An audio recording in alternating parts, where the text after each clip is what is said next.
Welcome, everybody. It's very, very exciting. I'm looking forward to today. So firstly, my name is Kristin Klose. I'm a technical advisor at the Foreign Commonwealth and Development Office, or FCDO.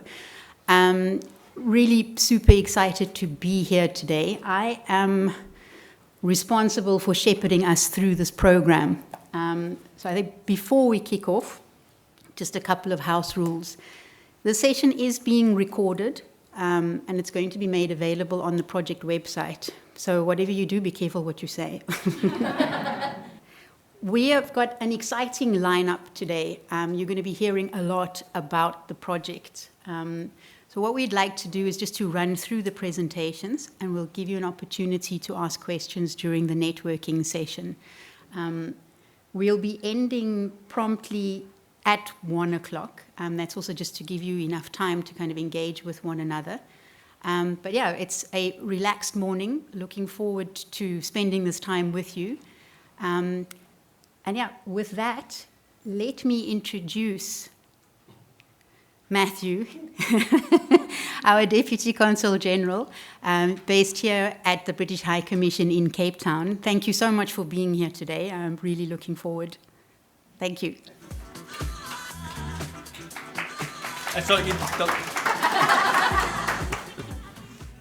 So, thank you, Kristin. Ladies, gentlemen, distinguished guests, colleagues and friends, all protocols observed. It's a real pleasure to welcome you all to today's closeout event for the South African kelp farming project.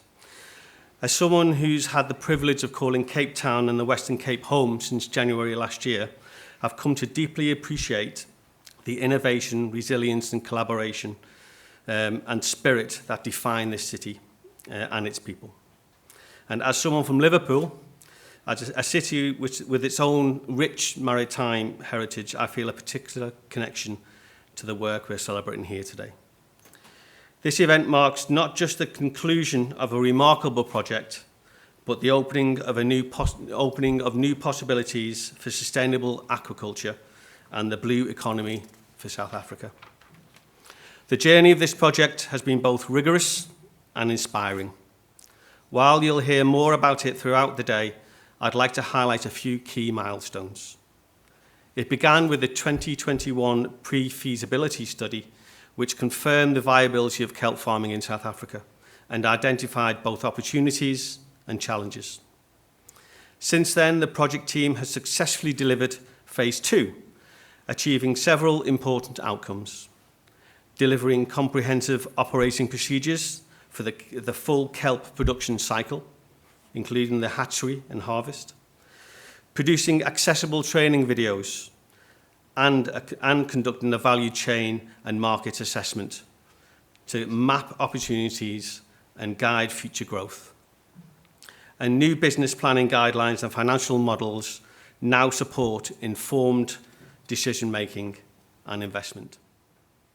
These achievements have significantly de-risked the sector and laid the foundation for scaling up kelp farming and production as a driver of both economic and environmental progress, as well as job creation. None of this would have been possible without the extraordinary collaboration and commitment of the project team. I'd like to extend my heartfelt thanks to Mr. Vos Pinar, who unfortunately is not with us today, Chairperson of the Bival Shellfish Farmers Association, and Dr. Lizeth, the appointed kelp project lead, whose leadership and drive for innovation has been central to this success. Special recognition also goes to Professor John Bolton from the University of Cape Town, unfortunately again couldn't be with us today, whose wisdom and vision have been instrumental, and to Mrs. Andrea Bernatzeder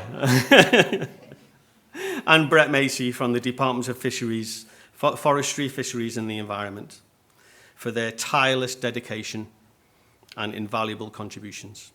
Thank you again.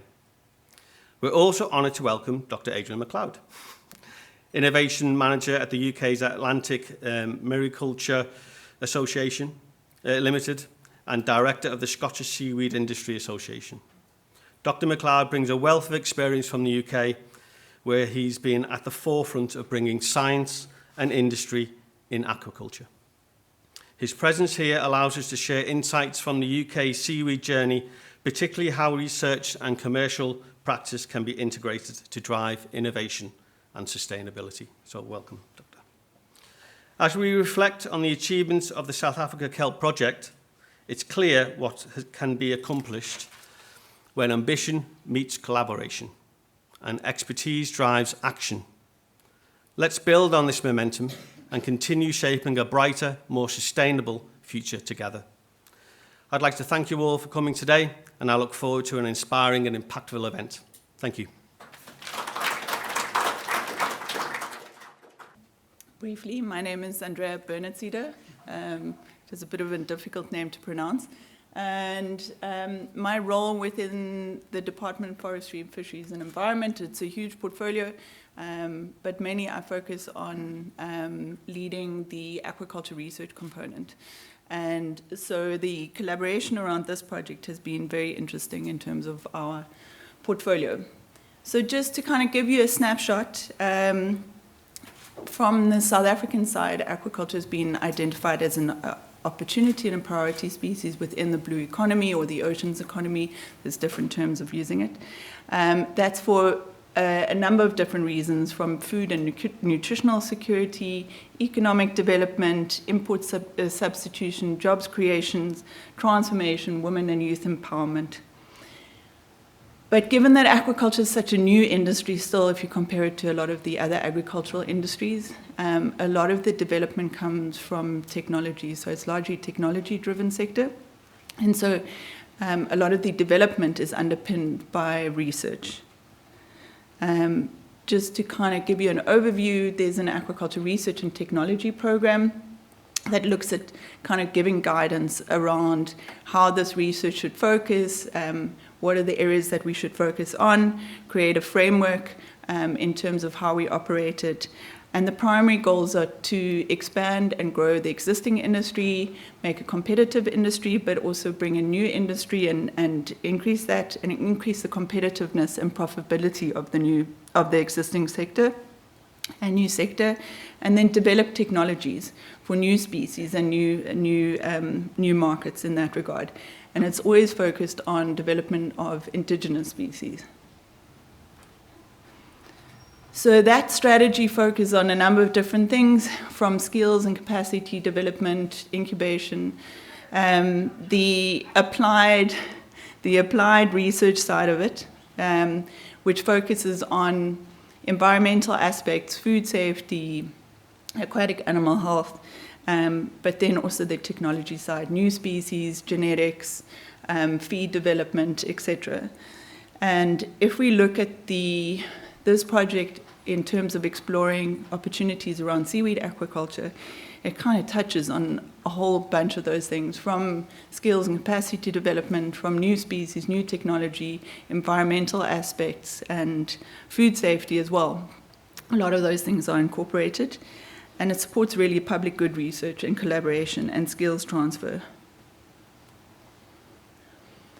So looking at the broader objectives of trying to unpack this project and the aims around this project at a higher level, I think Lizette's going to drill down into the details a bit more, is really looking at the feasibility of the farming aspect, but also looking at exploring potential value chain opportunities, looking at where could we farm seaweed. So this project has started very small scale and trialing in Saldanha Bay, but the idea is Saldanha Bay is kind of a springboard for something that we could roll out along the whole of the West Coast. So it has the existing infrastructure, develop and trial technology for both hatchery and the grow-out production, which Lizeth will give a lot of information around. Also inform policy and regulations. That is the great thing of having kind of a collaboration with government, industry, academia, is that we can already identify areas upfront and look at informing policy going into the future with the future industry growth. Explore market opportunities and nutritional value, build local capacity that can be shared with new entrants, farmers and coastal communities, diversify aquaculture production. In Saldanha Bay, we currently farm primarily mussels and oysters, but we really want to diversify the number of species that can be produced within the area that we have available in a sustainable manner, and look at value chain opportunities, not just for farmed, but also for wild harvested. So my role here is really to introduce the project team. It started off quite small. It was a discussion, an online meeting a while ago with an idea, and it's amazing to see how far it's come from that initial discussion and the implementation that's happened. So a key part is that the project is driven and implemented by the Bivalve Shellfish Association of South Africa. On the ground, it's hands-on and implemented project management, and also parts of the hatchery and obviously the grow outside. The project is funded through the UK International Development, and I think not only has the funding been instrumental, I would like to say that the technical support and the kind of collaboration and exchange of ideas through both Nyameka and Kristin in this project has been just as important in the project development and implementation. Then from our side, we've got the Department of Forestry, Fisheries and Environment, but we also collaborate closely with Department of Science, Technology and Innovation. I missed the T. We like to change our names in government, so sometimes we're not always on top of what's going on. But the role from government has really been technical and scientific support. We're in a position that we've got scientists employed within the department, like Dr. Brett Macy. We provide valuable scientific support, we provide overview and strategic support, and we also have the Seapoint Marine Aquaculture Research Facility, where we were able to conduct a lot of the trials in the hatchery aspect. And then academia primarily represented in terms of Prof. Bolton and the students that have been involved in the project. But that's the core team. What I wanted to kind of indicate is this project has gone beyond the core team along the way, and there have been various project touch points across the sector with different stakeholders, and that has been really exciting. So from industry, there's obviously been the aquaculture farmers, and some of them are here today, and a lot of them are now looking at trying to trial seaweed farming themselves on their own initiative. Then we've got the wild harvested sector, the kelp right holders, and processing establishment, the international project in Namibia, Kelp Blue, that we've learned a lot from. There's been ongoing research with universities on different aspects. This is not a comprehensive list. In terms of that, University of the Western Cape and Stellenbosch University. Also collaboration engagement with different development agencies. Lizeth will outline some of the work that was done with the UNDP. We've engaged with Conservation SA, which is also looking at kelp from a different aspect along the Northern Cape. There's been engagement around knowledge transfer with the World Bank. And then communities as well. There's been very robust discussion with the communities. I actually now need to take a step back because I realized I didn't acknowledge that we also have a chief in our mix. So I just want to acknowledge that. But the discussions with the communities that have happened throughout this project, I think they are vital lessons in terms of how do we build this going forward and how do we build on the knowledge that has been generated towards implementation of projects on the ground. And then there have been various consultants in private sector, and some of them are here with us today, provided valuable inputs. I'm not going to give their whole name, BST, in terms of their expertise and inputs in the project. So what comes next? The key is that while this is kind of the close off of this phase of the project, the idea is that we need to build on the existing knowledge that is generated, create awareness around what has been generated and how that can be used in different formats. Look at contributions towards policy development, There's been initiations around development of food safety standards, and there's aspects around the Marine Living Resource Act that we need to incorporate. And ideally, in terms of kind of facilitating investment from the farming side, is looking at trialing scale commercial models to unlock that investment, and supporting processing and value-adding opportunities, specifically from coastal communities, and looking at what projects could be run on the ground in collaboration with the community. From our side, the department, we will continue to support innovation, investment, and inclusivity within this.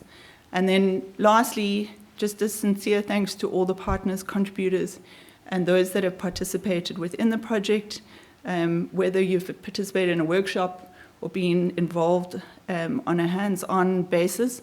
Specifically, obviously, the UK international development from the funding aspect, which has been critical to unlocking this, and the implementation from the Bivalve Shellfish Farmers Association of South Africa in terms of implementing on the ground. And then I would invite you all to engage with the presentations that are shared, and then let's look at continuing cultivating this project and not see it as an end point, but rather a start point for further development. Thank you. Okay, I think before I start, let me just express that I am very aware that we are a very diverse group amongst us, from community members, scientists, academics, and I've really tried to bring the message home in as simple as possible a way I can. So bear with me. There are some graphs, but I have really tried to make it very visual. I've also tried to incorporate some of our videos, which may take a little bit longer, so don't get worried if I go a little bit over time. The videos actually have taken up, will take up a little bit more time. I've had a very nice introduction here, so I'm not going to spend too much time on this because all of it will come through as we go along. And Andrea did a nice introduction already, so I do just quickly, before I start, want to give a bit of a shout out to everybody that was involved in this project. Obviously, I'm not going to name every name, but they are all there. In terms of the BSASA, the core implementation team, the industry guys that's given us access to their sites, Blue Ocean Mussels, in particular, Paternoster Oyster Hatchery, or Oyster Company, the Mbasa Mussels and Blue Sapphire Pearls in terms of boat support, and then obviously Kristin and Jamaica did an awesome job in supporting us with all the funding and getting the funding through. And then the DFFE colleagues, that was a great support in terms of scientific support and giving us access to their facilities at Sea Point under the leadership of Andrea. And then also the collaborations with the University of Western Cape, and then the Phycology Society of Southern Africa, who has agreed to give us access to their website, and then the UNDP, and then Biosolutions Technicas. We've also had various consultants helping us, and we've also collaborated with the USA Seaweed-based hub, and I will get to the consultants a little bit later in more detail and what they specifically have done. So let's start off with a project video quickly. So the project originally started with a phase 1 pre-feasibility study, and the pre-feasibility study demonstrated potential for kelp farming, and they recommended that we trial the 3 local species in Saldanha Bay, particularly because Saldanha Bay is an already established aquaculture development zone with oyster and mussel farming infrastructure, which is exactly what we will need for a kelp farming industry. Currently, we're busy with phase 2 feasibility study, and the objective is to investigate the methods that would be used to establish a sustainable farming of Ecklonia maxima, Laminaria pallida, and Macrocystis pyrifera, particularly because those species are typical of the West Coast. The exciting part of this project is that we are collaborating with various different role players locally, industry, academia, government, ourselves and other government entities, as well as having the support and the collaboration with the UK. It's part of our broader collaboration with the government, in particular with the Department for Fisheries, Forestry and the Environment. We work with them on a number of issues. The reason we're so excited about kelp is just because of the role that kelp can play, does play, in a whole host of climate benefits and health benefits, supporting the local aquaculture industry, supporting job creation and livelihoods. And that's also a big focus for us here in terms of creating economic growth opportunities. So it's both about the kelp, but it's also about the bigger picture. The goal of the South African kelp farming project is to explore the possibility of farming with kelps on the west coast of South Africa. In terms of the deliverables and what we've achieved, it was actually quite significant in a very short period of time. We've essentially figured out how to do all 3 species within the hatchery, and we can confidently say that we can do that within 2 months. And then at Grout, we have trialed different structures, and we feel that vertical droppers would be most effective, but still we need to do further research, which is why we need a pilot study, because the trick is not just to know how to do it, but also to do it with a profit. What we're hoping to achieve is a number of things. We're hoping to stimulate local industry in places like Saldanha. We're hoping to prove the viability of kelp farming because of the wider benefits that will have not only on the west coast of South Africa, but also, if we get it right here, then in other coastal regions around the world. And again, I think we keep coming back to the familiar themes of the climate benefits and the health benefits, but also the local economic development benefits. And if we get all those 3 things right, then I think we'll have done a very good thing. Well, BSASA is a non-profit voluntary association. Mussel and oyster farming being what it is, we use much of the same hardware and infrastructure and know-how, and we have crews that do things out at sea. Kelp farming could tie in with, for example, mussel farming, in that it provides another crop for the mussel farm.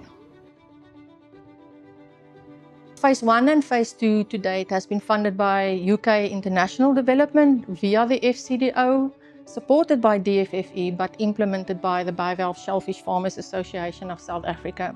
I think the really important thing here is that we are bringing together those 3 different groups, the private sector, the governments on both sides, and also academia and the science and the research that goes into this. Because actually only by those 3 parties working together can we really maximise the benefits of the research that we're doing and the benefits that will flow from it in terms of job creation, as well as the wider climate and health benefits. South Africa has a huge diversity of natural resources, and the Kelp project is a perfect example of sustainable utilization of our natural resources. The research results and evidence generated from the South African kelp farming project will be made available to all interested parties, including the aquaculture industry, the public and local communities. Ultimately, it's laying the foundation to develop a successful, sustainable kelp farming industry in South Africa.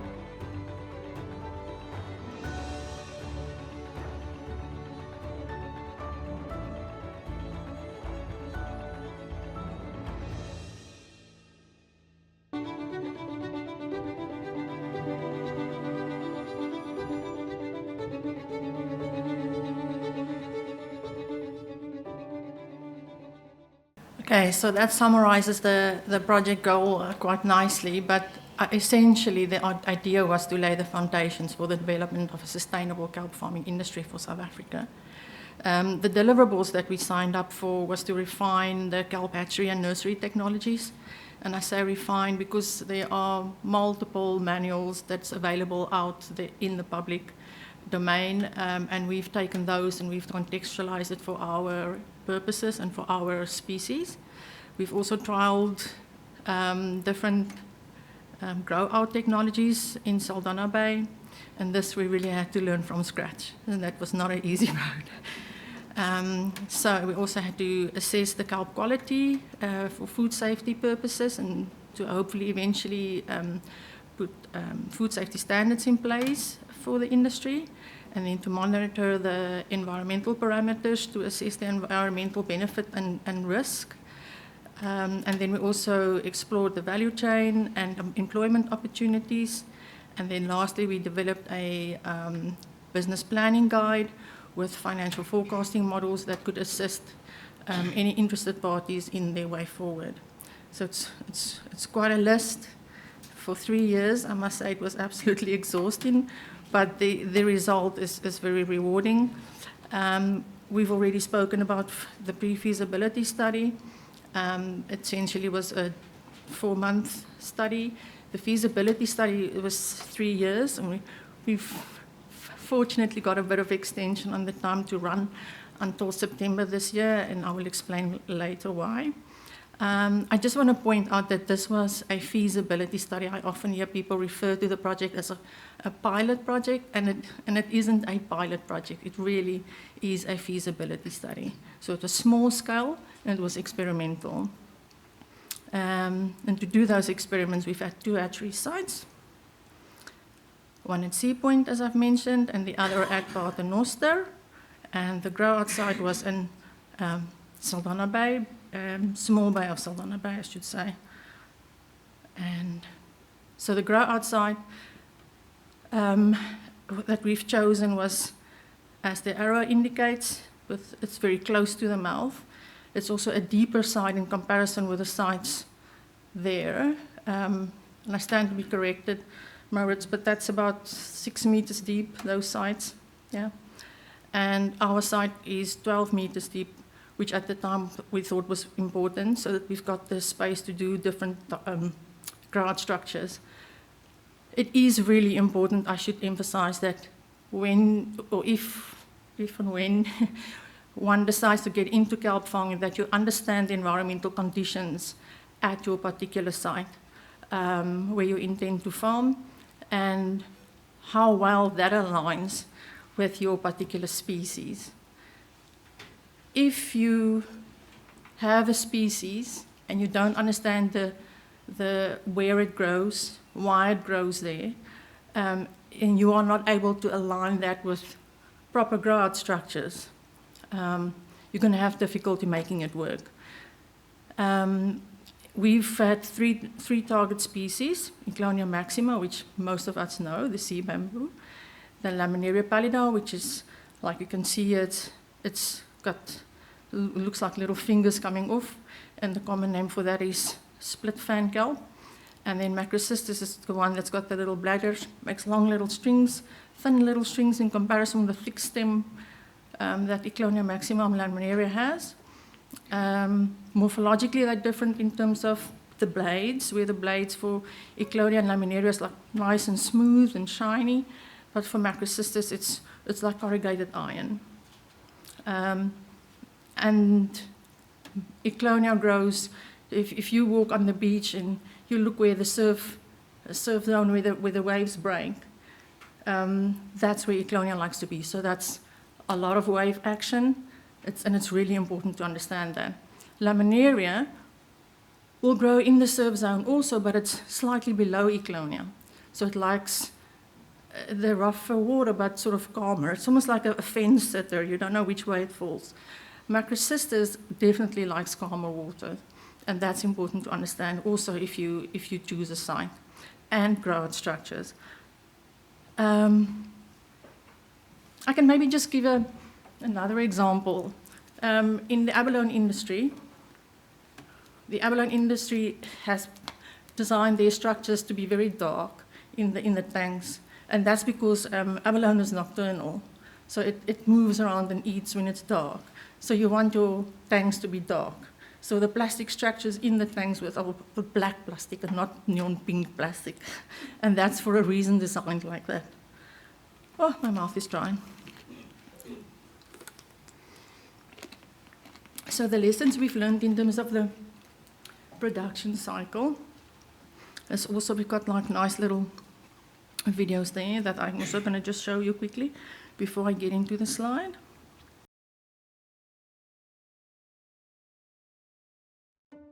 The South African kelp farming project trialled 3 local species, namely Ecklonia maxima, Laminaria pallida, and Macrocystis pyrifera. Source material of Eclonia and Laminaria are recognized by dark patches on the blades, whereas the source material of Macrocystis is recognized by light patches and often better visible when the blades are held underwater. Only the blades with source material are collected in mesh bags and transported to the laboratory in styrofoam boxes. Once at the lab, remove the blades from the mesh bags and inspect it for biofouling. Cut away areas with biofouling and rinse the blades with source material first in sterilized fresh water and then seawater. Wipe the blades to remove any residue, then carefully layer it in paper toweling and wrap it in tinfoil. Each species should be wrapped separately and left for 24 hours. After 24 hours, unwrap the tinfoil and place the blades of each species into its own container filled with 15 degrees Celsius sterilized seawater for sporulation to take place. As far as possible, place the blades so that the edges stick out on the sides to minimize mucus releasing into the spore solution. After 1 hour, enough spores would have been released to cause a discoloration in the water, and the blades can then be removed and discarded. Inspect the viability of the spores under the microscope and work out the desired spore concentration of the spore solution. Ensure that all glassware and utensils that will be used are sterilized and PVC spools are wrapped with thin hatchery twine on which the spores will settle later. Place the spools into canisters containing 15 degrees Celsius sterilized seawater and add the desired amount of spore solution to the canisters, where it will remain for 24 hours to allow the spores to settle. While waiting, prepare the holding tanks and fill it with 15 degrees Celsius sterilized seawater. After 24 hours, remove the spools with settled spores and carefully place it into the tanks. Water changes and growth media will be required on a weekly basis. If all goes well, the kelp should be around 1 centimeter after 2 months and ready for outplanting.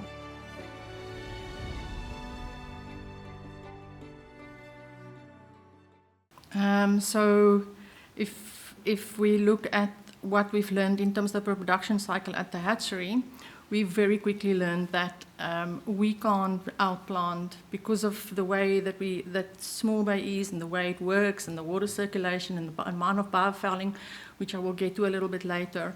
We very quickly learned like outplanting small little things, like for example that they might do at Adrian's site in Scotland, is not going to work here in Saldanha Bay. We need to at least grow the kelps to about 1 centimeter. So that they've got a fighting chance to survive in and amongst all the biofouling.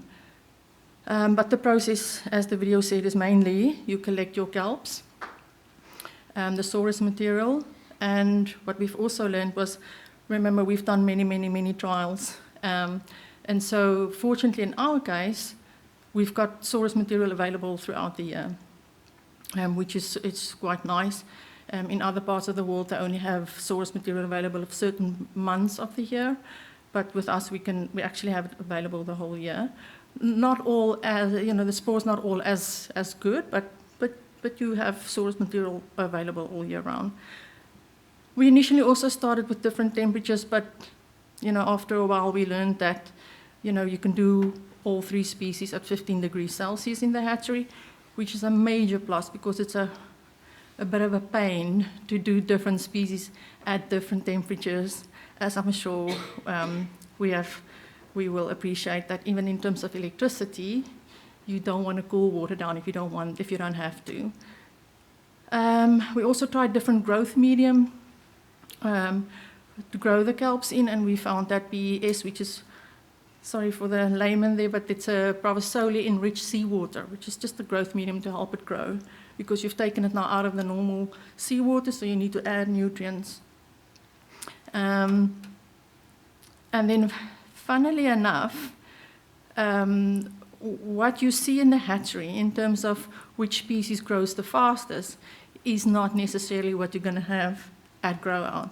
So in the hatchery, at both hatcheries, we found that Laminaria actually grows the fastest, especially at the Paternoster one.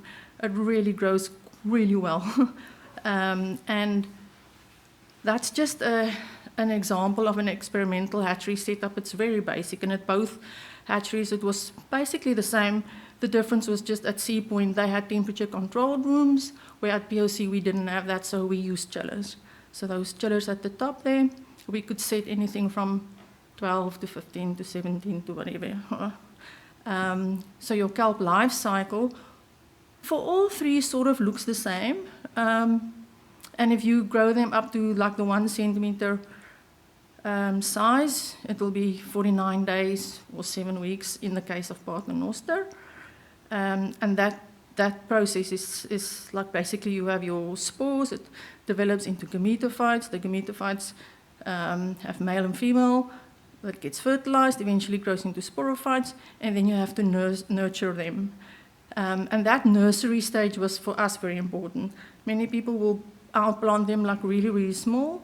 We had to let it go all the way and track it, and after 49, especially in the case of laminaria, you have to outplant them, otherwise they're going to fall off.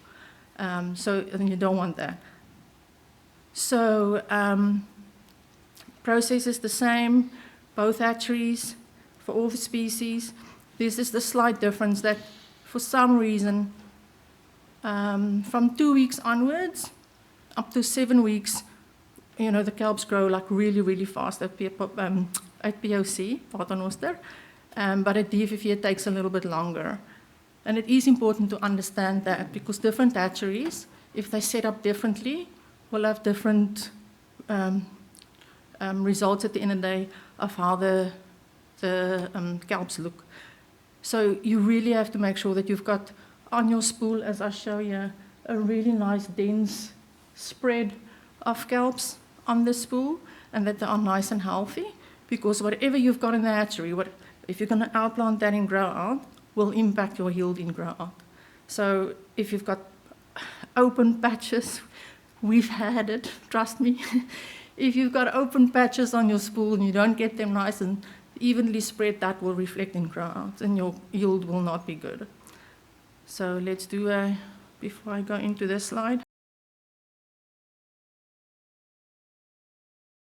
Once the kelps have reached about 1 centimeter, outplanting should ideally take place on a cool day when seawater temperatures are just below 15 degrees Celsius. Be sure to transport the spools in a cooler box so that the water temperature in the canisters remains as close as possible to that in the sea to prevent the kelps from going through a temperature shock. When arriving at the main line, attach the spools to the grow-out ropes, where they will remain for a few weeks to allow the kelplings to acclimatize. Once they have reached about 2 centimeters, the twine around the PVC spools can be unwound onto the grow-out ropes, where they will remain until they grow to market size. When getting closer to the harvesting season, it is important to assess the quality of the kelp. When food-grade products are sold, it is important to harvest a bit earlier before biofouling sets in. However, if the product is sold to the biostimulant market, it is better to leave the kelps a bit longer for increased yield, regardless of some biofouling being present. Regular checks throughout the grow-out season should be done, and these include monitoring water temperature, the growth and quality of kelps, as well as taking water samples to determine the nutrient concentrations present in the water. Similarly, regular maintenance is needed on the grow-out structures, especially after storms. Keeping the main line, buoys, weights, anchors, etc. free from biofouling will prevent the structures from getting fouled to the point where they sink below the surface. Once all kelps have been harvested, the grow-out ropes can be removed and prepared for the next season.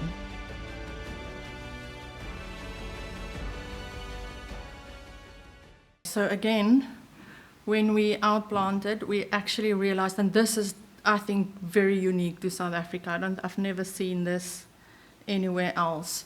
Is we actually had to, instead of unwinding the ropes or the twine, the hatchery twine, immediately onto the grow-out ropes, we've actually decided to introduce a weaning stage. And in the weaning stage, not long, like 2-3 weeks, until you can get them to 2 centimeters. And you will understand a little bit better when I get to the biofouling part, and I explain a little bit more that you really have to get your kelps as big as possible in small bay. Remember, what I'm saying is particular for our site.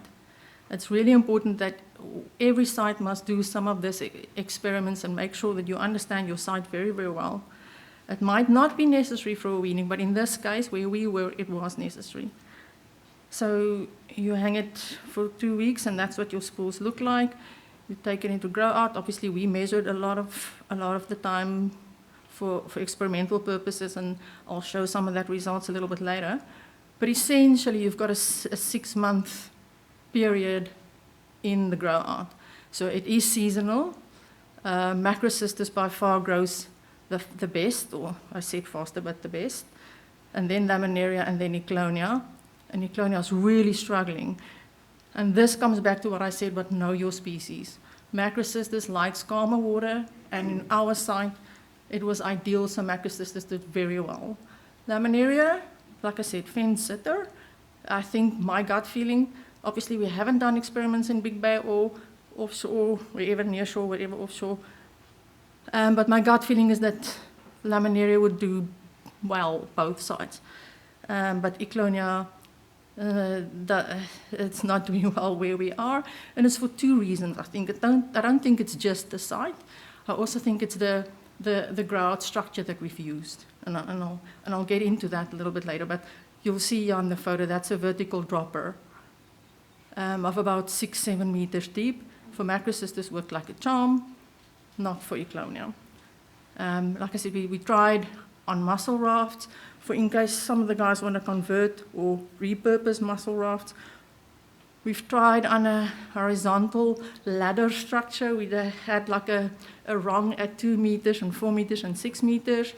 And we also tried the vertical dropper, which by far gave the best results for Macrocystis and Laminaria. So let me just explain the graph here a little bit.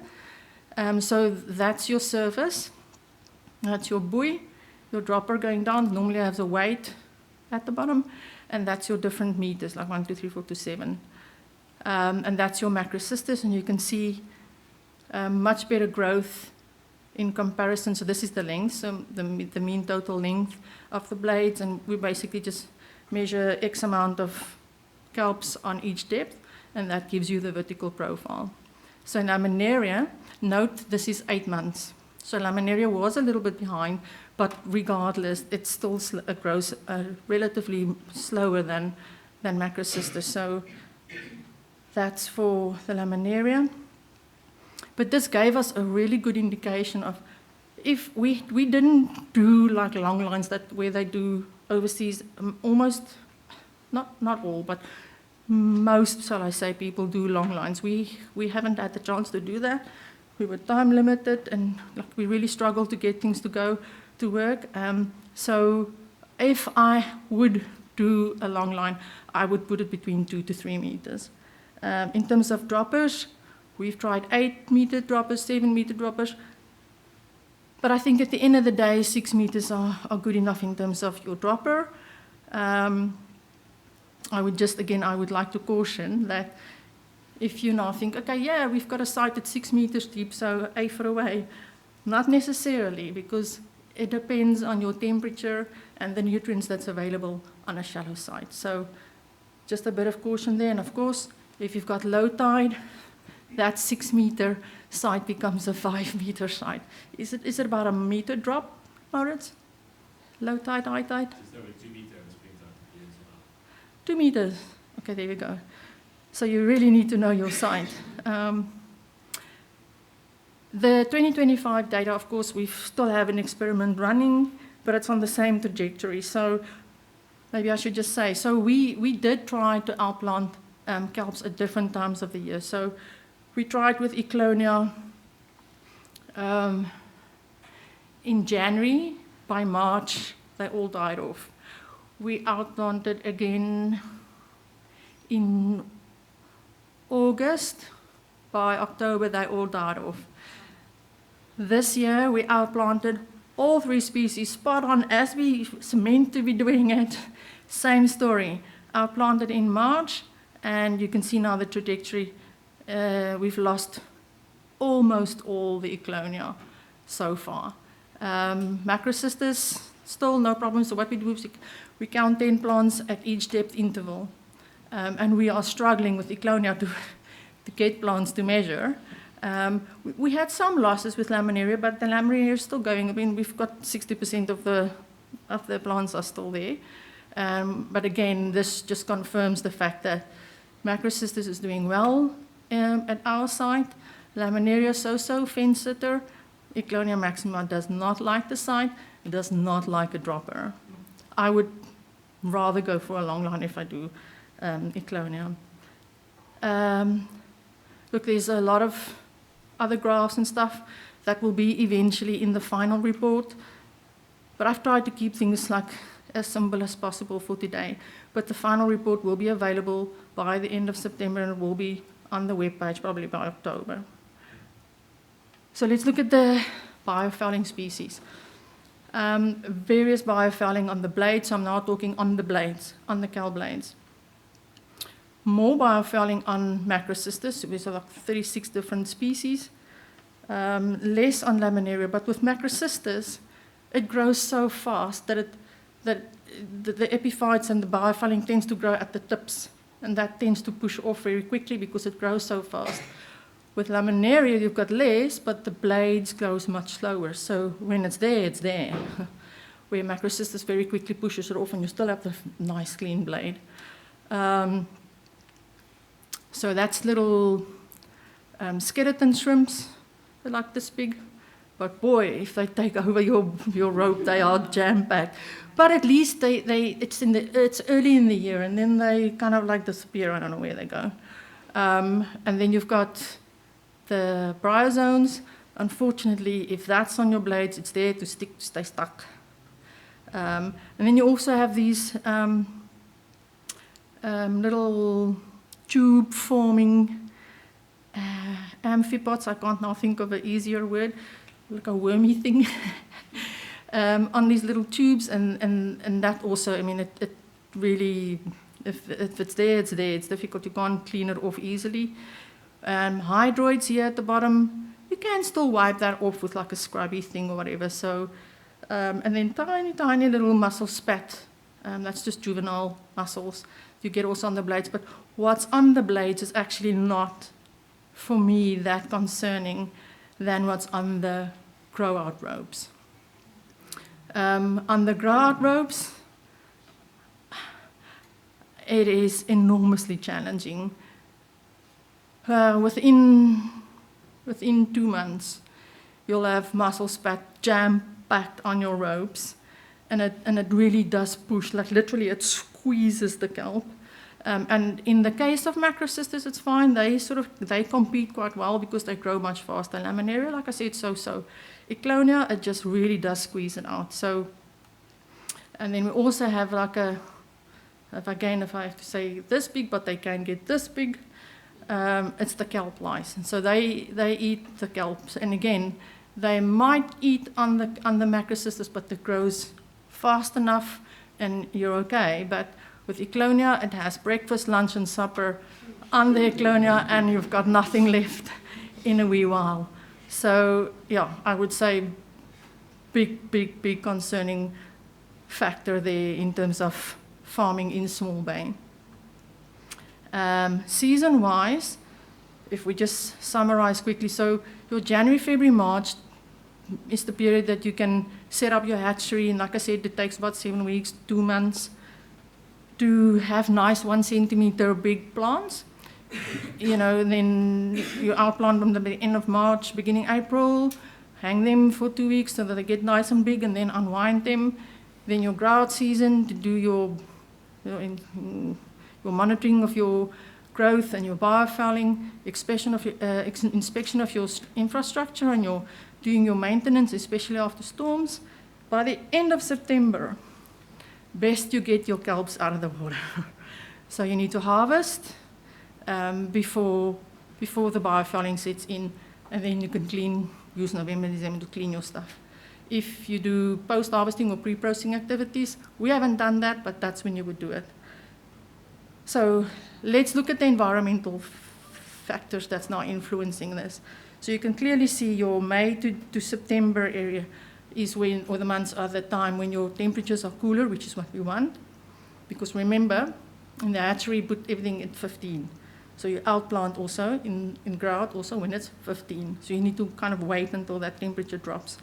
So it does well when it's wintertime when the water is cold, nutrients are high. Phytoplankton is less, Biofouling is less, but not. I would have preferred that that's not there at all, but it's there all the time. And I think a big thing about Small Bay is that it has been divided by the iron ore jetty, or Saldanha Bay has been divided by the iron ore jetty, and that has affected the flow of the water in the bay, making Small Bay very quiet and calm, but the water stays resident. From what I hear about for like a week, before there's really an influx of new water. So that's not ideal. So you constantly have phytoplankton all year round, which is great from a mussel and oyster point of view, but not so great from a kelp farming point of view, because that then, obviously, when there's phytoplankton, there's food for zooplankton. Zooplankton then sustain the whole food web, so you've got a whole chain of events. In terms of standard operating procedures, we've written up standard operating procedures for the whole thing, but please do bear in mind, those standard operating procedures has been for experimental setup. That's just a foundation. In other words, should there be kelp farming in South Africa, that's the basis from which you work. If you're going to commercialize, you're going to go a little bit semi-automated, you need to adapt those. So that's all fine and well on the table.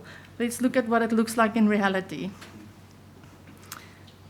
So for macrocystis, all fine and well. We've got that waxed in the hatchery. You could get your 1 centimeter spools, you outplant it in weaning, great, until they're 2 centimeters, but then you unwind. And that's what you have to overcome. So I've cleared this rope a little. And that there is Eclonia.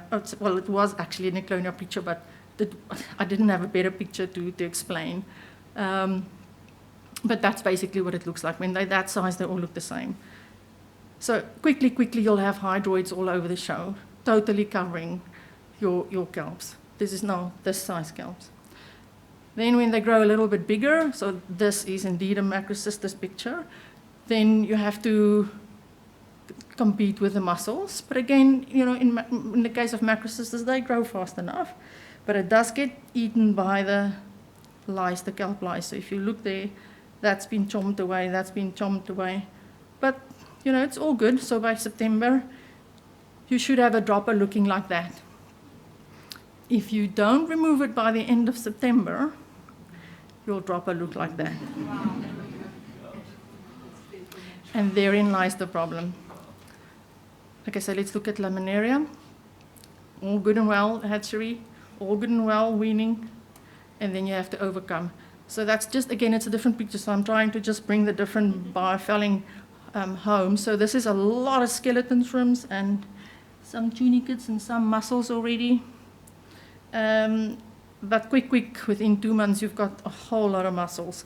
Laminaria, having some hydroids there on the blades, but, you know, it's still okay. So by the end of September, you'll have a dropper looking like that. If you leave it, that's what your laminaria will look like. That's because there's no nutrients in the water. That's when you get phytoplankton, you get zooplankton, the whole food web kicks into high drive, sucks up all the nutrients, and you're left with kelps that's almost see-through. Let's look at Eclonia. All good and well in the hatchery, good and well in weaning, and then you outplant. Quickly. Mussels takes over, lice eats your stuff, but you'll get them like 20 centimeters, 30 centimeters, 40 centimeters. By August, nothing is left. So needless to say, I don't have a picture for the end of September and December. Ready-made mussels. Yeah. So the benefit is, yeah, you've got 2 crops, I guess. You know, it depends on how you look at it. But seriously, though, from a kelp farming point of view, in my opinion, my humble opinion, for what it's worth, mussels will be your biggest challenge. And I really don't know how you would harvest if you've got mussels and kelp on your lines. That for me is almost like a deal breaker. But let's stay positive. So based on the 2024 data, remember I said we still have stuff in the water and that will weigh in September, but based on the 2024 data, wet weight. So this is what everybody would want to know, wet weight. And it sounds good, you know, like that on paper, but I had to bring in the pictures just to drive the reality home. Yes, the Macrocystis is 26, 27 kilograms per dropper. Yes, the Laminaria is 12 to 13 kilograms per dropper. So if you put 65 droppers on a 100-meter line, 2 meters apart, you will, for Macrocystis, get just short of 2 tons. Laminaria just short of 1 ton. And if you compare it with Saccharina in America, that does get farmed profitably, they get about, so they do a long line. So they get 10 kilograms per meter, so 10 kilograms per meter. And if you convert that to 100 meters, so they get 1 ton. And that's profitable for them. But they just have Saccharina. The problem with having mussels on your lines is that it actually cuts your kelp.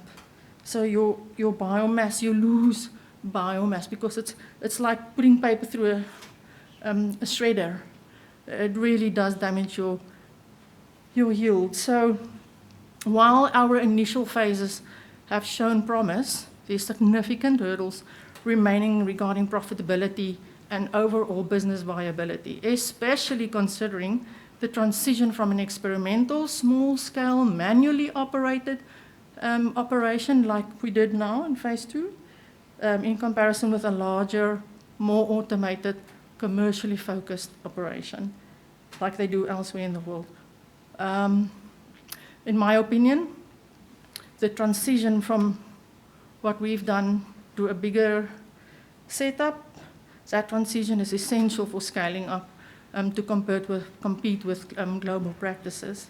So from the research that we've conducted in phase 2, in my opinion, it is clear that there is a lot of knowledge gaps that's still there, to the point where I even think that it would be very, very difficult if you don't have the right site.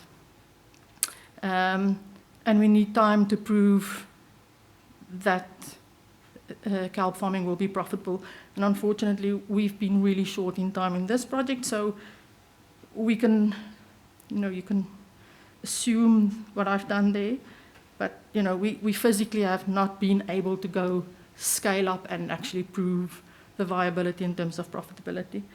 So, so I would recommend that those knowledge gaps get addressed before, or to ensure scalability and eventually profitability. And Adrian has got a very aptly called presentation that's going to follow mine, From Trials to Trade.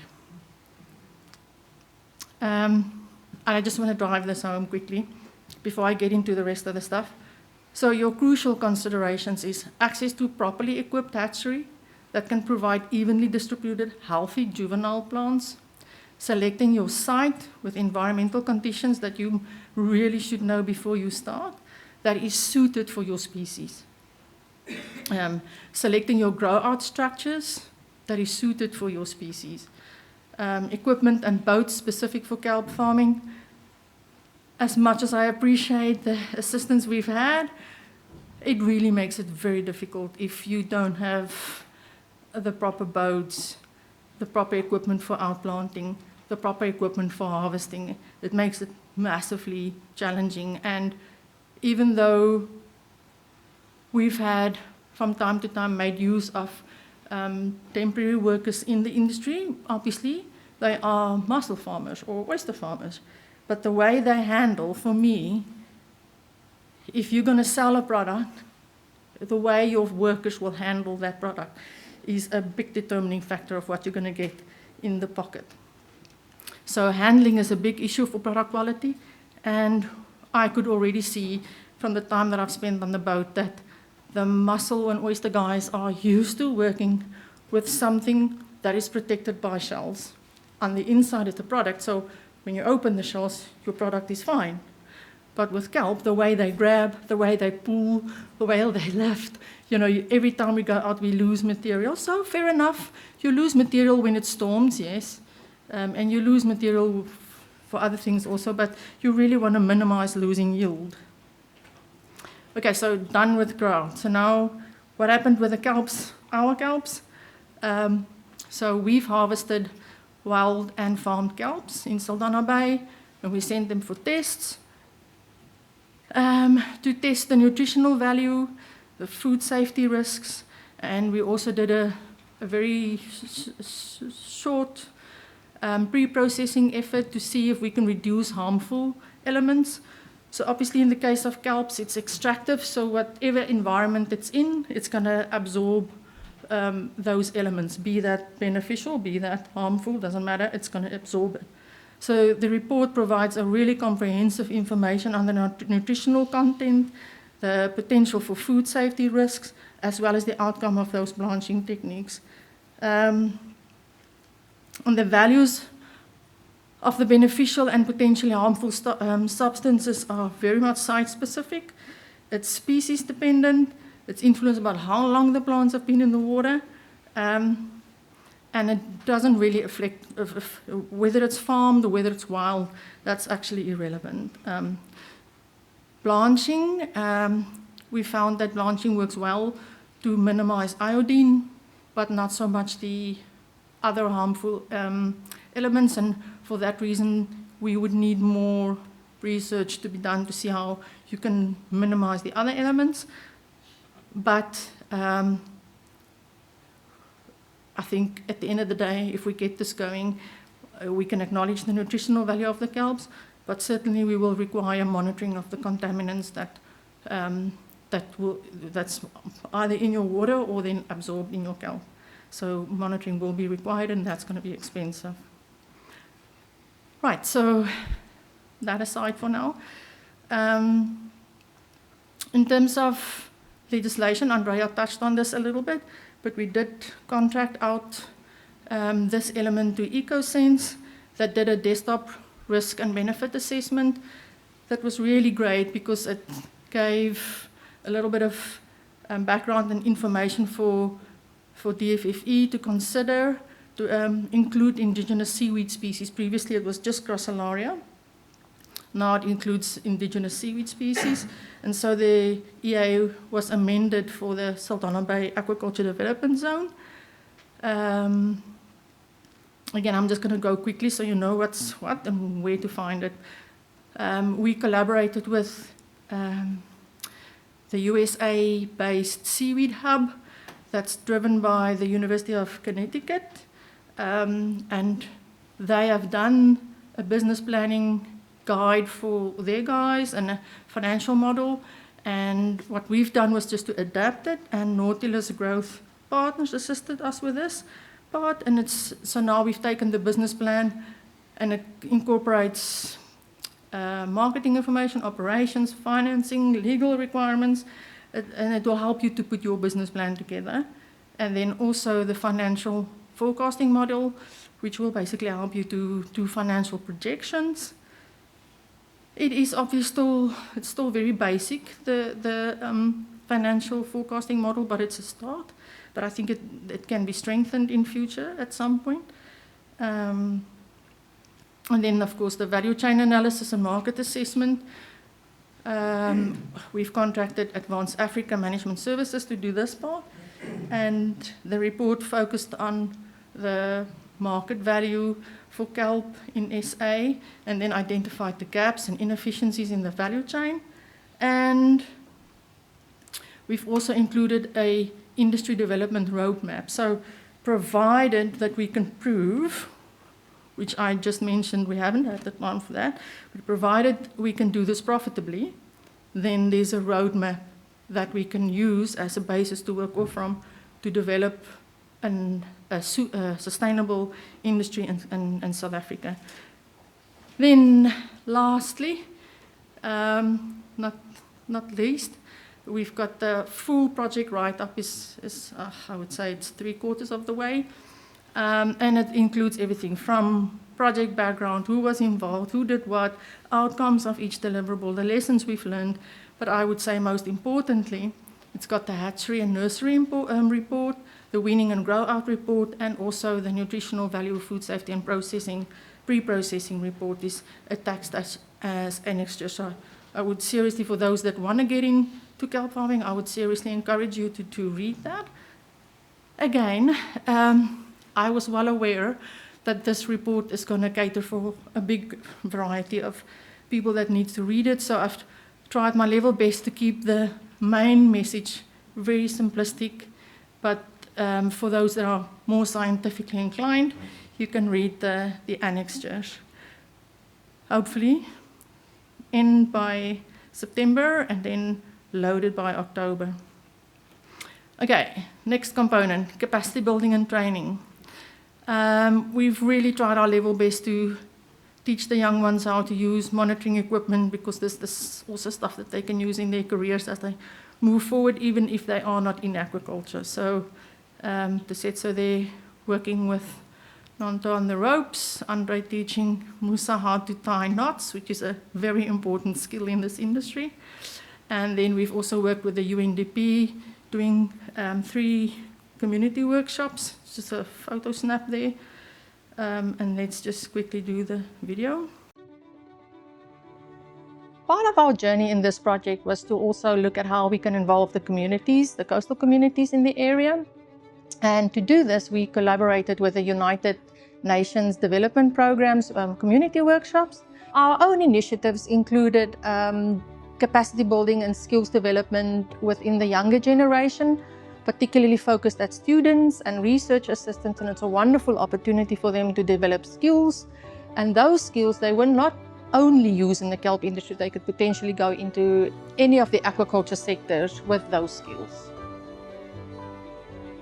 So the department has been involved from a strategic aspect, providing scientific advice and support.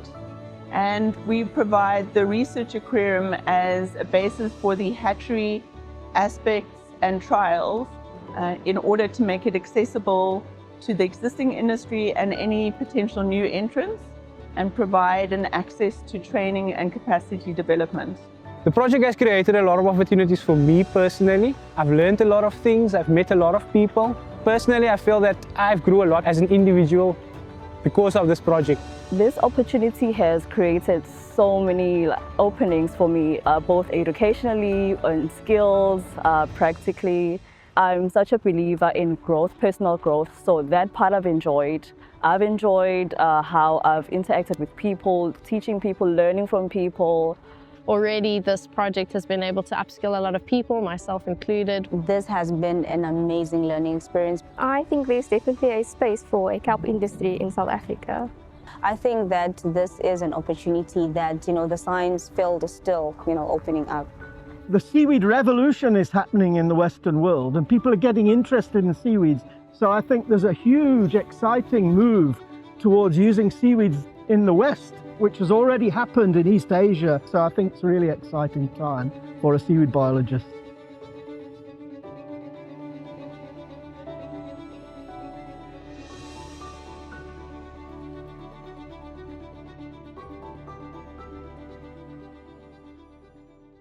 Right, so all the reports I've now gone through, everything that we've done, where do you get access to it? So one of the big requirements from a FCDO, because of the fact that it's development funding, was that it gets made available to all and sundry.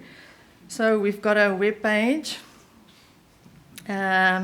which I just want to take a minute to show you what's where, because it can be, so when you go on, obviously mine is set for our project page, but you're going to land up on the home page. So when you scroll down, I'm going to do it real quick. If you scroll down, you'll see microalgae, macroalgae, but we've added a little BSASA logo there. You click on the logo, you're going to get back to the page where we were. Or alternatively, you can go to the top there. If you will land on the home page, you're going to just go to the side, and there's a drop-down menu. You can go wherever you want. But essentially, it's got a flyby banner with all the project photos that I've accumulated over 3 years, the project background, where it all started, and then the project objectives or the deliverables, and then a little bit about the 3 species, the process, the promotional video that we've done, which is almost like just a combination of all the short videos that I've just played, deliverables of phase 1, Phase 2's report will be loaded there. The quarterly reports. Do read the quarterly reports if you really want to get into kelp farming. There's a lot of additional information in the quarterly reports. All the reports I've gone through with you just now is also there. Additionally, also the UNDP's seaweed exploration project, which they did, which, you know, it's a full seaweed value chain, which was done by Bernadette, Bernadette's company, Biosolutions Technicas. Why did you choose such a complicated name? The information sharing session that we did last year, the short videos are there, and there's your standard operating procedures, which is, I think, what most people are after. And then some really useful links. Do look at this. That's the manuals that we've used to contextualize or to adapt things for our purposes. Really useful.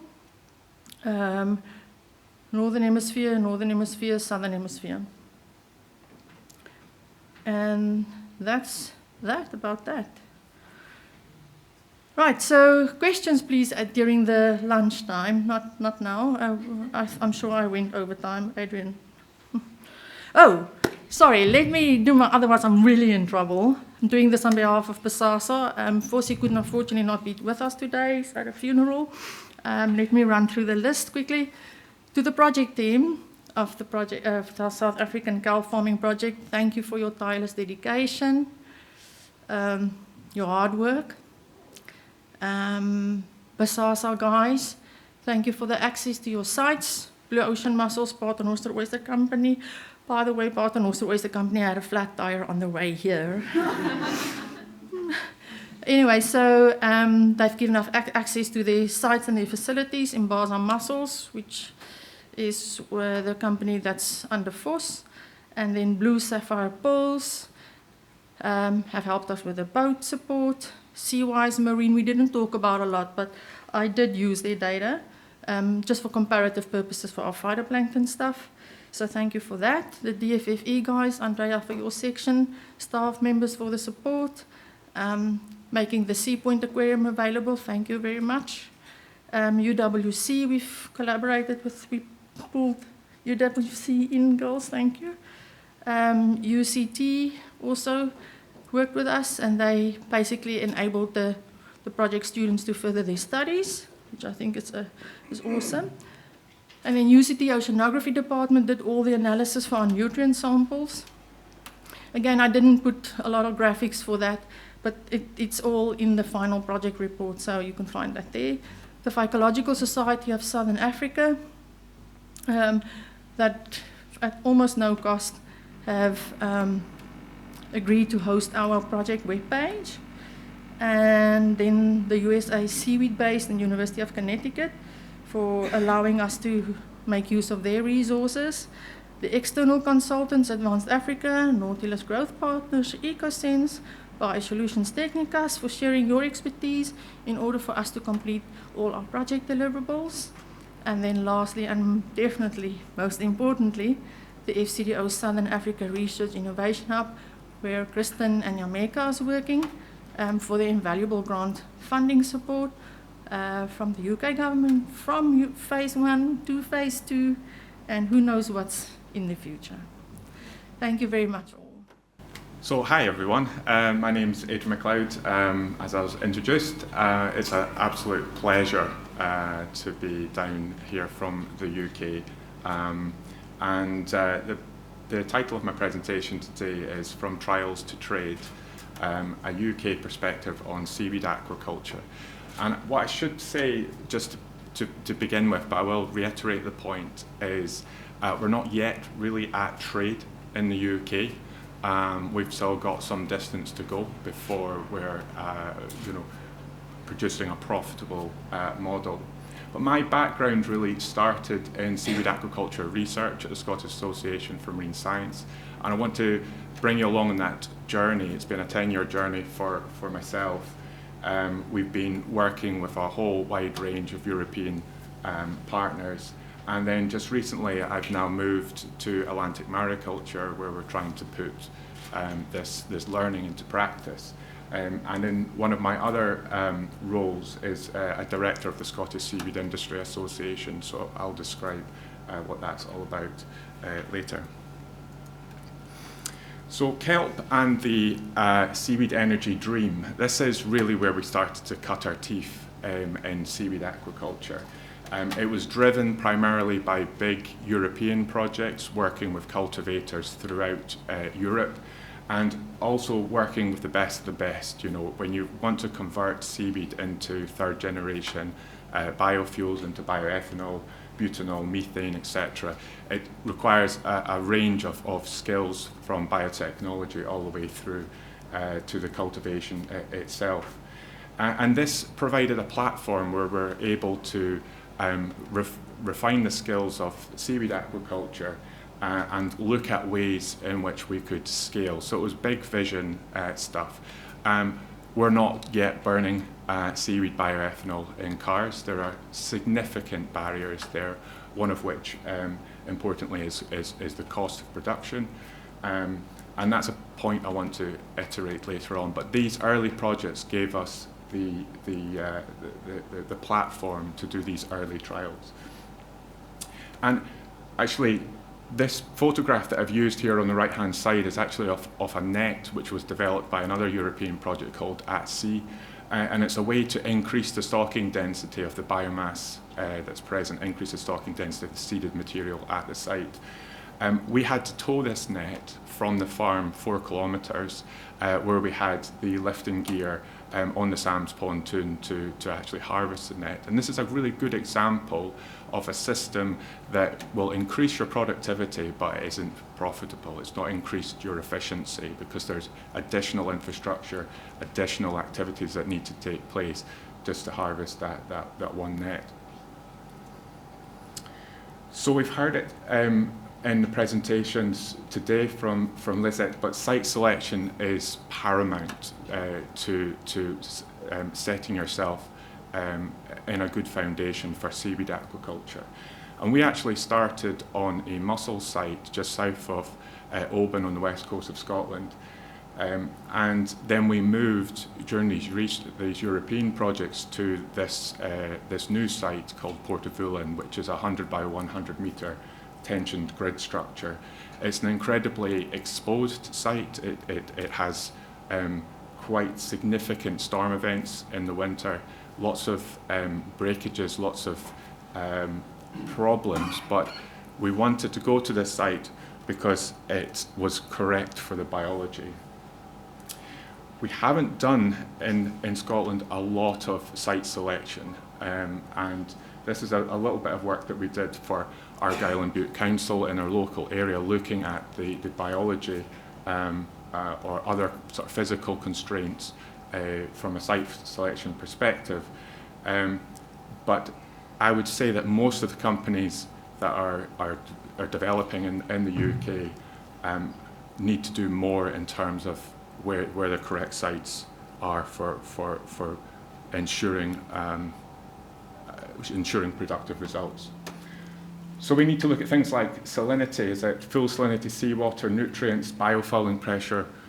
We've heard today that's incredibly important from a seeding point of view, but also optimizing the harvest. Wave and tidal climate, that's going to have an impact on your economics. The depth. So in Scotland, we've got a lot of aquaculture, primarily finfish production, and everybody's competing for the 20 to 40 metre contour. And so the depth is something which is going to increase the cost of production if you're going into deeper sites. And then there's a whole raft of social, economic, and practical constraints to your site selection process. But we were able to establish a pilot site, and this was primarily based on technology from the salmon sector. This is a picture of the tension grid structure. So it creates a 100 by 100 metre square that we can deploy long lines into, perfect for doing research, inefficient from the perspective of scaling this up. So there's 12 drag embedment anchors here with chain, ropes that are 32 mil sea steel. From a life cycle perspective, more needs to be done in order to create the efficiencies and economies of scale.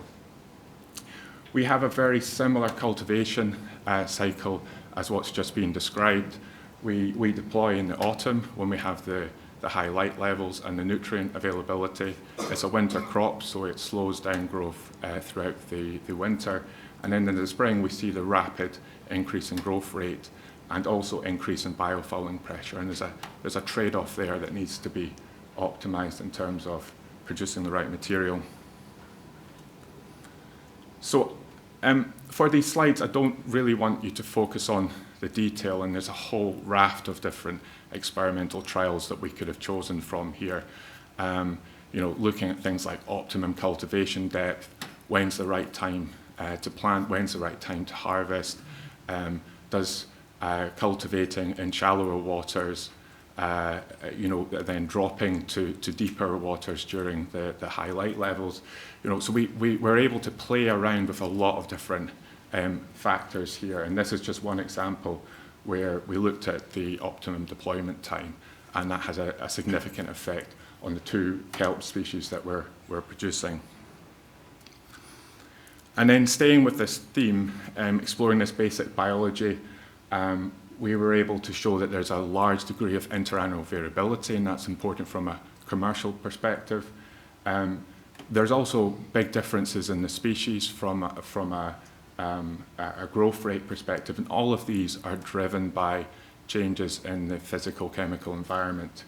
And you can see here that the temperature, as the temperature increases in the spring, we see this plankton bloom indicated by peak chlorophyll A, and then after which the nitrate levels drop. And at that point, you're basically waiting for the biofouling pressure to kick in. So there's a real optimum there that needs to be explored, and it's going to be incredibly site-specific. So all of this work is incredibly resource-intensive, and it's a huge amount of sampling effort. So focusing on the geography first, on the site selection first, is really important, and that brings you into roughly where your yield will be commercially, and that allows you to de-risk investments made in seaweed aquaculture.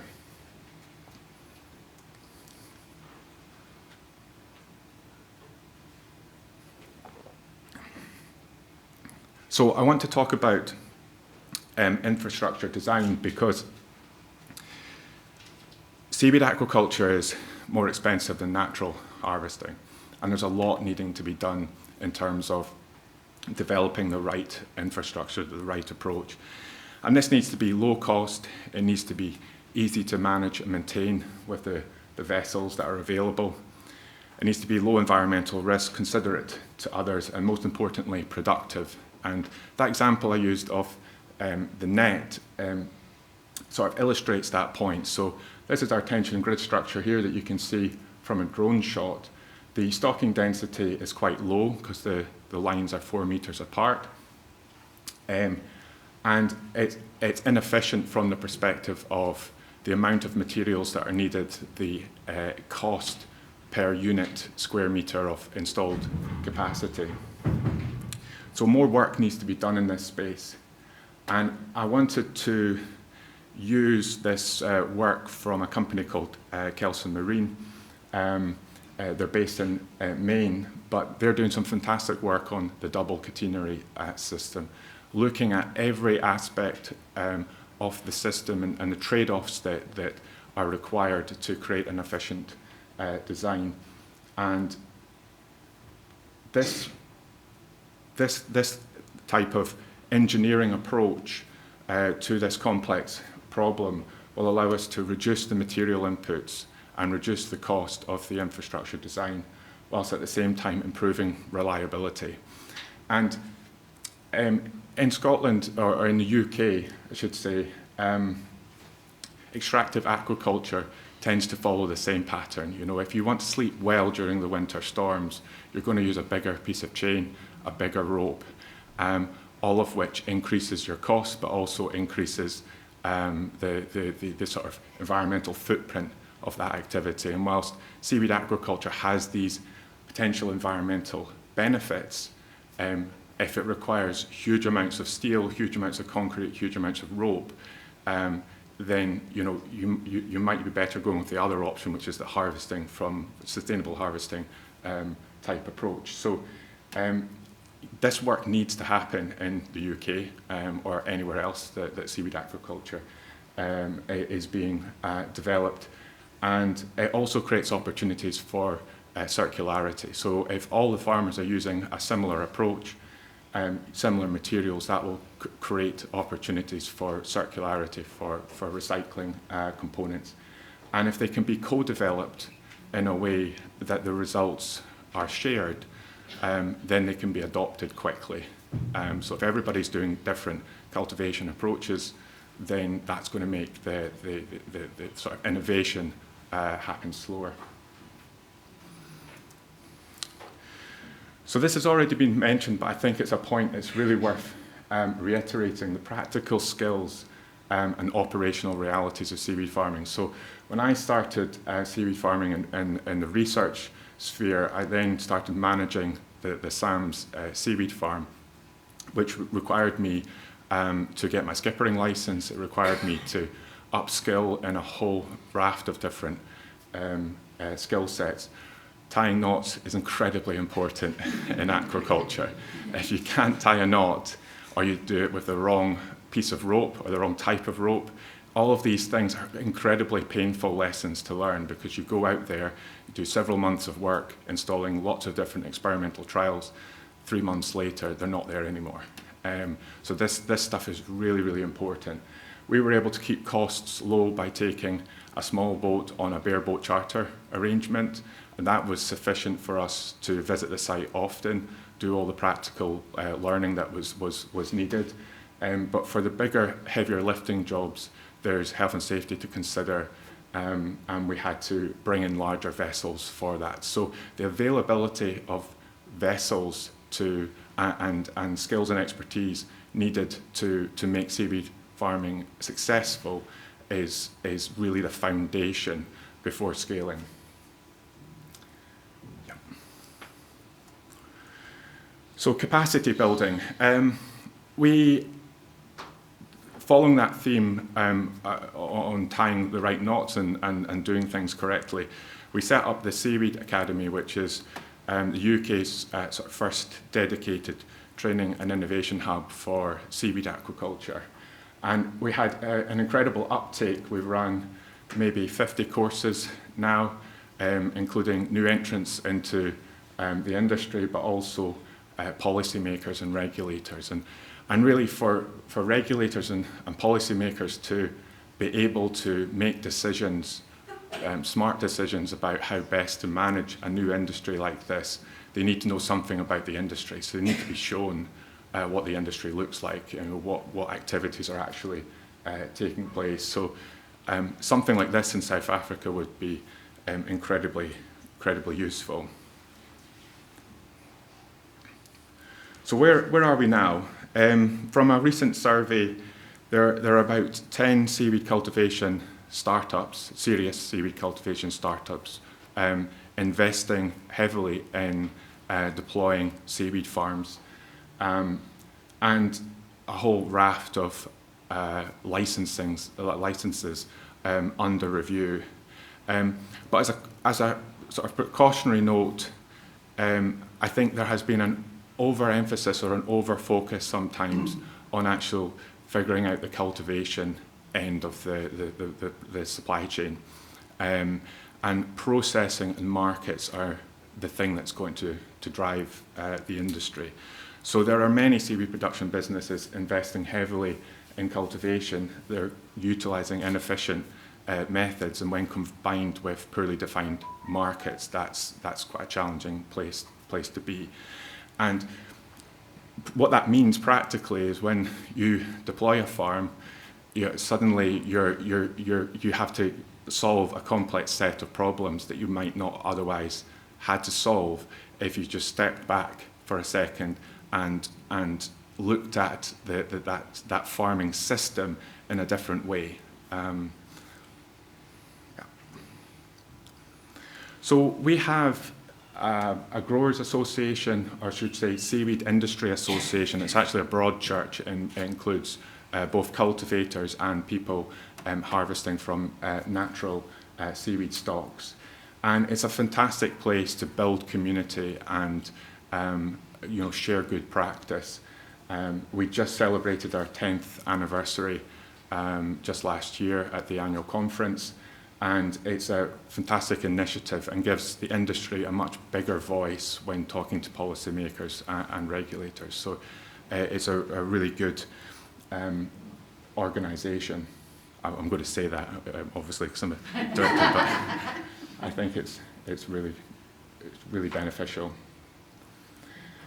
So, out of the frying pan into the fire. So I made the decision to leave research, and by that point I was really, so applied that I was like, well, why don't I just do this for a seaweed cultivation startup and help them on their journey? And the company I joined was Atlantic Mariculture Limited, and we're really at the coal face of trying to make this a commercial reality. So this is a picture from one of our cultivation sites in Loch Sunart. When I worked at Sam's, actually, my boss at the time, Michelle Stanley, said that's a terrible place to grow seaweed. It's right in the, right in the mouth of the fjord, this long sea loch. But it's a quite unique site in that it doesn't receive a lot of freshwater input. And actually, for where we are as a business, we, can get fantastic yield there, but we don't have the full brunt of the winter storms. So it's a really good test bed. We have a number of other sites in the consenting process, but we're only producing 100 tonnes at this site per annum. We need to be somewhere in the region of 1,000 tonnes or more to be commercially viable. And you can see the scale of the operation just at 100 tonnes there. So coming back to the economics, the types of scale which will support a seaweed farming sector really are the kind of base commodities, the fuel, feed, energy, or the added value commodities, such as biostimulants. The specialty applications, the nutraceuticals, the cosmetics require much smaller scale. So these can be serviced from harvesting from natural populations. And so there's this real challenge of where we are in terms of the economics of seaweed aquaculture versus the scale that's needed to support the sector. And we've chosen to focus primarily on biostimulants, although we are looking at, or we're working with companies that are looking at the biorefinery model, where you take out the higher value components first, and then you use the lower value components for other applications. It costs somewhere in the region of £1 to £2 per wet kilo to produce kelp in the way we're doing it at the moment. So that's about 35 to 45 rand, so that's somewhere in that region. So it's still more expensive than harvesting from natural populations. So we've got some distance to go in terms of being competitive with those other sources. So our primary route to market at the moment is seaweed biostimulants, and we've been lucky enough to be supported by a number of Innovate UK projects where we're looking at the stabilisation of the seaweed. So we are not drying, we're using ensiling processes so that we can process the seaweed year round. And the efficacy data that's required with a new species for a farmer to part with their hard-earned cash to use your product is one of the most significant barriers that we face within the seaweed biostimulant space. So these Innovate UK projects are really helping us fund some of the initial trialling work that we've been doing with the likes of James Hutton, a research institute in Scotland. And this is a nutrient use efficiency trial on spring beans and spring barley. I would say that the complex interactions of seaweed biostimulants, and I know that maybe some of you are involved in seaweed biostimulants. There's such a complex set of interactions in the soil and the plant that it's some of the most sort of poor signal to noise ratio experiments that I've undertaken. But you know, if cultivation can feed some of the biomass that's needed for that seaweed biostimulant industry in the future, that would be an incredible way to, if you like, promote the seaweed cultivation startup. So I just want to spend some time just to summarize these thoughts, and hopefully there's something in this that's useful. But you know, these research projects, certainly the early, you know, big idea projects, European projects, really started us on the journey of seaweed aquaculture. And pilot cultivation sites, you know, can deliver this crucial data that's needed to de-risk investments. But I would say that optimization trials are incredibly resource intensive and specific to a particular set of conditions for that site. So if to reduce that effort, optimizing the site selection process early is a worthwhile investment before spending the additional resources to really refine or optimize the site performance. Infrastructure design must be engineered to provide systems which are low cost, reliable, easy to maintain, automation ready, compliant with local vessels, etc. Again, investing in this early is essential, and this can be done as a desktop exercise. You don't have to build anything before starting to figure out some of these solutions.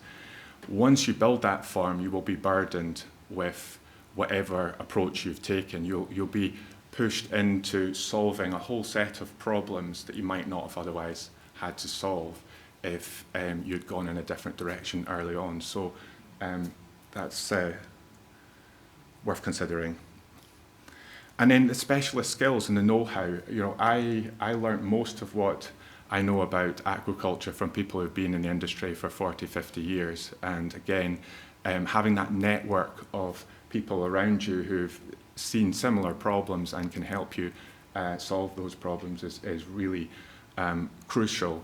And consolidating that learning in one place, so setting up associations or things like the Seaweed Academy can really facilitate in that sharing. And there has been there's a risk, if you like, of focusing too much on the cultivation aspect whilst not focusing enough on the market, the processing, technology, etc. And if you could co-develop the cultivation solution, there'd be enough differentiation in different industry players, but you're not then wasting, or not wasting, that's the wrong way to say it, but you're being efficient with your capital resources. You can divert that capital elsewhere into other parts of the supply chain. And if we were in a situation where we have all the growth performance data sorted, we have the cultivation system sorted, all nice and efficient, we're ready to go, we're still going to require very high level strategic, if you like, engagement of all stakeholders to make seaweed cultivation a reality. We're talking about very, very large volumes of biomass needed to be commercial, to have that economies of scale, and these are large sea spaces that we would need for a sort of commercial reality. So involving all of the stakeholders early on in building that together, I think is the only way to approach that problem. And with that, I'll stop there, and I'd just like to say thank you, and I'd like to acknowledge Professor Michelle Stanley and Katy Mikulik, who I've worked with for many years and continue to work with on similar projects. So, thank you. Just a few words to maybe take us down from where we've just come. Unfortunately, my boss, the Deputy Director General from Fisheries, was unable to make it last minute. So I'm going to just do a few closing comments in terms of what the feedback that I've also seen in terms of this engagement. The first is a thank you not just to the project team, but to the participants and all of those that have contributed and engaged with the information that has been provided. The second, from my side, I think as a department, this is not the end in terms of our aspects. We're looking at the ongoing long-term development of a sector. And as we've heard as well from Adrian, it is not a short-term intervention. There's various aspects that are involved, and importantly, it requires collaboration and partnerships from different entities. So I think just to highlight that we are here to support and facilitate. There are potentially also opportunities on the horizon. We are engaging with various different stakeholders. Kind of watch the space.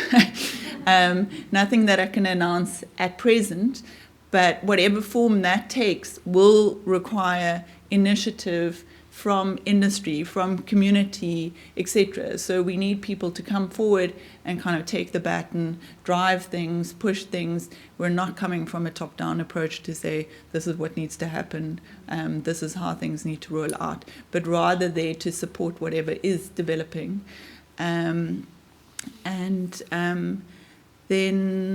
yeah, I think there may be a platform also to just kind of share some of the thoughts that have come from the engagement that we've had here, and what people would like to put forward, where we see those opportunities.